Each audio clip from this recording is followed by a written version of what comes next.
Datos que aseguran que el calentamiento global provoca cada año en el mundo 7 millones de muertes prematuras, más que las causadas por el SIDA y la malaria, por ejemplo. Han ido a parar al río Guadiamar después de que se rompiera una balsa en las minas de Aznalcóllar. El vertido, que contiene ácidos y metales pesados, ha afectado a viviendas. Estos picos de polución no solo hacen que nuestra salud se resienta, también reducen nuestra esperanza de vida. El petrolero, el Prestige, que naufragó ayer con 77.000 toneladas de combustible en su interior. Hay que controlar que no aumente el vertido al mar. En años, entonces aquí caían 450 litros por metro cuadrado, ahora son 308 y la uva se seca. El agujero del Ártico alcanzó un tamaño similar al de 5 veces Alemania y se formó la primavera pasada tras un periodo inusualmente prolongado de bajísimas temperaturas. Todos tenemos el poder de cambiar.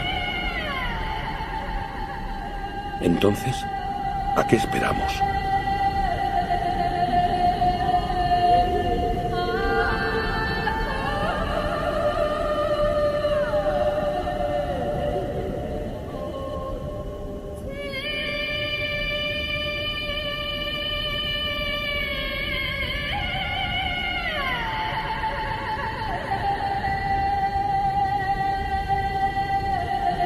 Claro, mientras estamos atentos a lo que está ocurriendo, a la desescalada, algunas personas hemos intentado hacer una reflexión sobre lo que está ocurriendo, qué estamos haciendo con este pequeño mundo. Y creíamos que la conciencia crecía, pero porque además lo cierto es que las noticias siguen siendo igual de graves. Ha habido una alerta científica por una fuerte ola de calor en el Ártico, y eso que aún no ha llegado el verano. Juan López Duralde, muy buenos días. Hola, buenos días, Fernando. Que son informaciones que nos hacen recordar que en realidad nada ha cambiado, que hay que tener el mismo interés y la misma fuerza para combatir el desastre climático en el que hemos metido este planeta, que no puede ser adormecido, ¿no? Pues sí, cuando empezaba la pandemia y empezaba el encierro, el confinamiento, pues reflexionábamos sobre la necesidad de que esta crisis del coronavirus fuera un aviso sobre otros riesgos que tenemos encima y singularmente el cambio climático, ¿no? Desgraciadamente los síntomas que tenemos de la salida, pues como ya preveíamos, están siendo más de lo mismo, es decir, que no parece que hayamos aprendido nada, ¿no? A veces esos deseos de aquí vamos a salir mejores y tal, pues la verdad es que se quedan en nada, ¿no? Desgraciadamente. Y en concreto, en lo que se refiere al cambio climático, pues estamos viendo estos días pues algunas noticias, bueno, en la línea de lo que viene ocurriendo ya en los últimos años, ¿no? De aumentos de temperaturas, en concreto una ola de calor en el Ártico en este momento, con temperaturas en Siberia por encima de los 20 grados, y también se ha hablado de cómo el color de algunas zonas de la Antártida está cambiando, ¿no? Está empezando a aparecer el verde por la desaparición del hielo, ¿no? En definitiva, el cambio climático sigue ahí, eso sí que es una crisis de supervivencia mucho más intensa de lo que ha sido o de lo que está siendo el coronavirus, y sin embargo, bueno, pues no parece que se haya producido desgraciadamente ese cambio de conciencia, ni mucho menos, ¿no?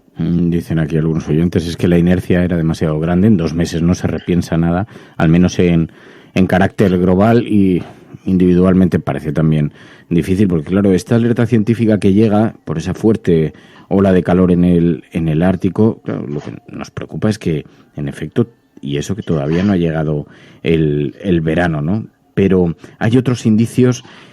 Hemos visto cómo en China se ha disparado la contaminación, incluso por encima de los índices que había en el previrus, ¿no? Antes de la expansión de la pandemia.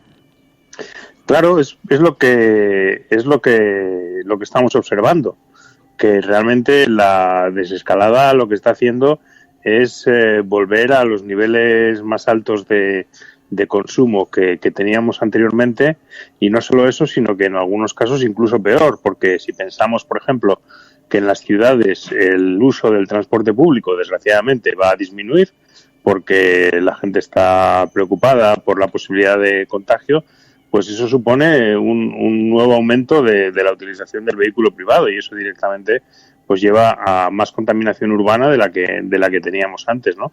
Por lo tanto, no hay, desgraciadamente, motivos de manera genérica para pensar que efectivamente estos meses de encierro han producido una reflexión. Sí es verdad, la cara buena es que en algunas ciudades, ya lo hemos mencionado aquí con anterioridad, sí se están produciendo cambios, digamos, permanentes, ¿no? Es decir, se están creando carriles bici, se están cerrando algunas calles. Hablábamos, por ejemplo, de cómo Milán había cerrado 35 kilómetros de calles al coche.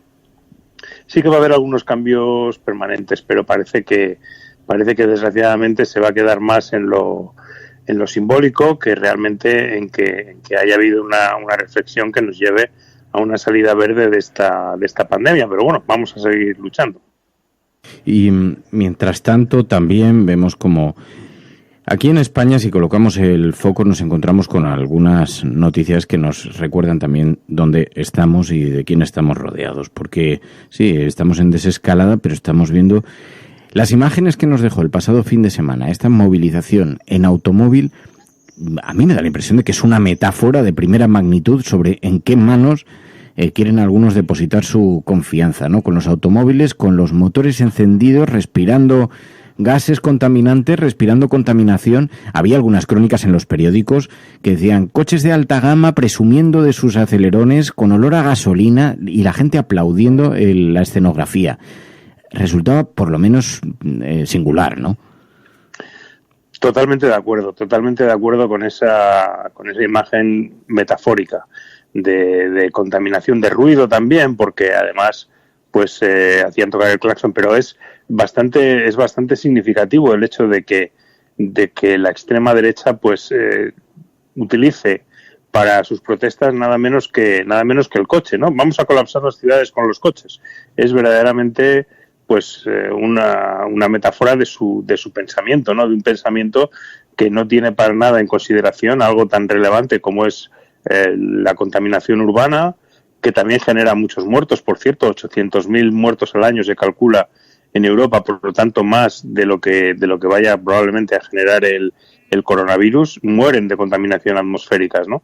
De contaminación atmosférica. Y sin embargo, bueno, pues en un ambiente, a mi juicio, inexplicable de fiesta, pues efectivamente sacaron todos los coches para contaminar Madrid, y además los datos ya están publicados, y efectivamente el día de esa manifestación, el 23 de mayo, como no podía ser de otra manera, los datos de contaminación por óxidos de nitrógeno, pues en Madrid subieron de forma muy significativa por primera vez en muchos meses, ¿no? Es decir, que hubo un auténtico esfuerzo por volver a los niveles de contaminación anteriores, ¿no? Y por bueno, pues de alguna manera recuperar esa contaminación. Esos atascos que tanto gustaban a Isabel Ayuso, pues Vox los puso en marcha, ¿no? Haciendo esa metáfora de la alianza PP-Vox, entre otras muchas cosas, en contra también del medio ambiente y de la calidad de vida. A mí me pareció un ejercicio absolutamente visible de lo que significa, bueno, pues como exactamente igual que las diatribas de Bolsonaro, etcétera, lo que significa la extrema derecha. Luego lo hemos visto también en regiones como Murcia, donde, amparados en esta situación de emergencia del coronavirus, ahora que pasan desapercibidas otras noticias, estamos viendo cómo se reducen los controles, una vez más, que trataban de poner coto a la contaminación en el Mar Menor. Sí, el otro día hablábamos de cómo distintas comunidades autónomas españolas están precisamente preparando la salida, la desescalada, cambiando la legislación. ¿Y cambiándola en qué sentido? Pues retirando o reduciendo la protección medioambiental. Lo ha hecho Madrid, por ejemplo, que está preparando una nueva ley del suelo para permitir pues una mucha mayor liberalización. Lo ha hecho Andalucía, que aprobó un Real Decreto en el cual eliminaba gran parte de la legislación, sobre todo urbanística, de las restricciones urbanísticas. Y en el caso de Murcia, concretamente, que es una de las que más está destacando en este sentido, pues se ha producido una serie de modificaciones legislativas en el mismo índole urbanístico, pero también que reduce la presión sobre las empresas que generan vertidos.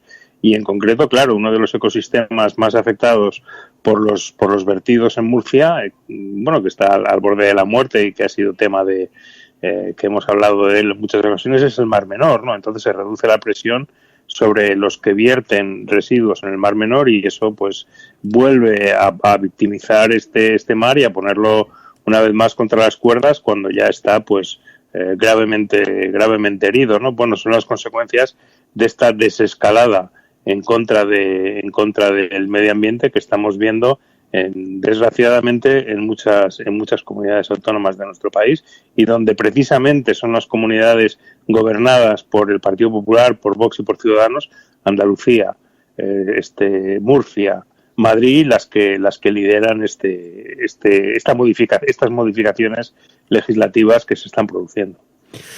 Claro, y pensábamos, bueno, ¿a qué has dedicado este tiempo? Este confinamiento ha servido para reflexionar en torno al planeta, a los retos que tenemos por delante, a la que hemos liado, a la que hemos provocado, y ahora que hemos tenido una oportunidad, que además hemos estado impactados por el miedo que nos ha provocado esta situación, cuando hemos visto cómo desde institutos de investigación se nos ha alertado de que además la contaminación empeoraba, que además este puede no ser el primer gran virus al que se enfrente la humanidad y una pandemia a la que se enfrente la humanidad, y que todo eso viene derivado del desequilibrio que estamos provocando en el medio natural y de cómo están saltando enfermedades que antes estaban confinadas en algunas especies animales, se van extendiendo a los seres humanos por la forma en la que tenemos de romper las barreras naturales. Bueno, todo esto nos debieran haber hecho reflexionar. Y estoy viendo algunas noticias, Juancho, que yo quiero que comentemos, aunque sea en los próximos días, porque vemos noticias, por ejemplo, de cómo vuelve al debate la energía nuclear otra vez, pero hasta el punto de que hemos visto cómo en Rusia han anunciado el comienzo de funcionamiento industrial de la primera gran planta nuclear flotante del mundo. Ya no conformes con tener una tierra dentro, con los riesgos que eso conlleva, ya la ponemos a flotar en el mar. A mí me parece que es como que nos estamos volviendo completamente locos cuando parecía que íbamos a utilizar este tiempo para pensar, ¿no? Bueno, el debate sobre la energía nuclear nunca ha desaparecido, ¿no? Sigue ahí, la energía nuclear se resiste a desaparecer. Ahora utilizan el argumento del cambio climático, que bueno, hay mucho que discutir sobre eso, sobre si es una alternativa o no lo es. Yo creo que sin lugar a dudas no lo es. Pero debemos recordar de todas maneras que reactores nucleares flotantes llevan circulando por nuestros mares bastante tiempo, porque los submarinos nucleares de las flotas rusa, americana, británica o francesa, algunos de ellos, por cierto, muy conocidos por lo menos por el público de Andalucía, porque recalan en Gibraltar con bastante frecuencia, o los grandes portaaviones norteamericanos están propulsados por reactores nucleares. Esto la gente lo desconoce, pero es así. Nosotros muchas veces, cuando yo estaba en Greenpeace, denunciamos el riesgo de tener estos buques propulsados por pequeños reactores nucleares. Evidentemente no es el mismo caso que el de Rusia, que son dos reactores, el que han puesto en marcha hace unos días, son dos reactores nucleares de 35 megavatios, y mientras que los submarinos nucleares son pequeños reactores de 2-3 megavatios, mucho más pequeños, ¿no? Por hacernos una idea, una central nuclear como la central nuclear de Trillo, por ejemplo, pues tiene una potencia de unos 1000 megavatios, ¿no? Por lo tanto, son pequeñas centrales nucleares, pero claro, el riesgo es exactamente el mismo, ¿no? Tanto el riesgo de accidente como la generación de residuos radiactivos, y mucho más el hecho, además, de tenerlo flotante en el mar, con lo que esto supone de peligro para el medio marino y, por lo tanto, pues, en fin, de preocupación ante la potencial expansión de este tipo de plantas. Imaginemos lo que podría suponer este tipo de plantas extendidas pues por todo el mundo. Así que no sé si hemos reflexionado demasiado. Creo que los que están concienciados estaban concienciados antes, pero lo que sí que estamos viendo es cómo se está produciendo algún que otro paso atrás. Lo que tenemos que intentar, a ver si el próximo día intentamos poner algo de optimismo y vemos qué iniciativas han nacido al calor de esto que puedan ser positivas. Aquí en España se ha aprobado la ley de cambio climático, que es un avance importante, ¿no? Así que algún paso. Pero también. ¿No has visto un meme que ha salido por ahí, un fake de la OMS, que dice: la OMS advierte que de esta crisis las personas... Pues no te hemos oído. Ahora vuélvemelo a contar, porque justo en ese momento se ha entrecortado. Se ha cortado. Dice, es un fake en que sale el logo de la OMS y dice, la OMS advierte que de esta crisis la gente normal sale normal y los que eran gilipollas siguen siendo gilipollas. Pues te voy a decir una cosa, Juancho. Creo que tiene algo de razón, más allá del meme, porque una cosa que decían los psicólogos cuando hemos hablado alguna vez es que esto ha exacerbado todavía más los sentimientos. El que era bueno se ha hecho muy bueno y el que era muy cabrón se ha hecho muy cabrón. Esto es como que ha intensificado los sentimientos, así que no me resulta nada extraño. No lo habrá dicho la OMS, pero podría haberlo dicho. Juancho López Duralde. Juancho, gracias. Un abrazo, Fernando. Ánimo, un abrazo fuerte. Chao. We will make America